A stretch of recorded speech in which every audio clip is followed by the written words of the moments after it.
Spoštovane novinarke, spoštovani novinarji, napovedujem kandidaturo za člana izvršilnega odbora Nove Slovenije.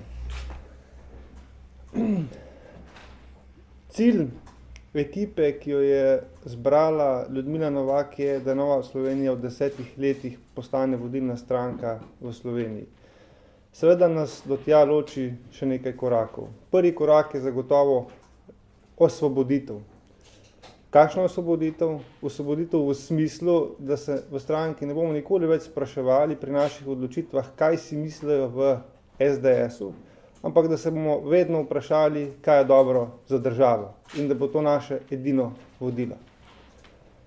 Drugič, nujno je potrebno iti v prenovo terena.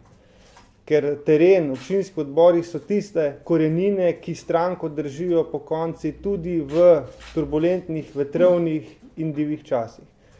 In zato je nujno, da se občinski odbori pomladijo, da priložnost za vodenje občinskih odborov dobijo tudi mlajši kadri, da dobijo kadri z novimi idejami, z novim navdihom. In tretji korak, ki se mi zdi zelo pomemben, da zgradimo think tank, ki bo Novi Sloveniji pomagal z vsebino in s kadri. Vi veste, da se je Novi Sloveniji dolgo časa učitelj, da sicer smo čisto pošteni in dobri ljudje, ampak da nimamo neke prave vsebine in da nimamo ljudi, ki bi to vsebino tudi uresničevali. Jaz sem prepričan, da vse te elemente, ki se nam jih učita, počasi odpravljamo. Počasi je vztrajno.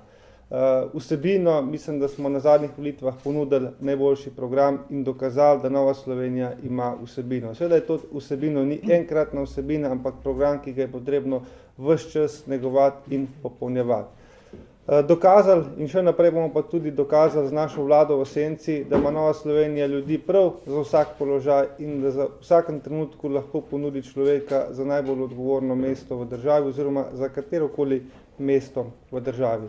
In to so trije elementi, za katere sem prepričan, da bodo Novi Sloveniji pomagali, da bo v prihodnjih 10 letih se razvila v resno alternativo in pomembno stranko na slovenskem političnem prostoru, ki bo sposobna in voljna voditi tudi državo.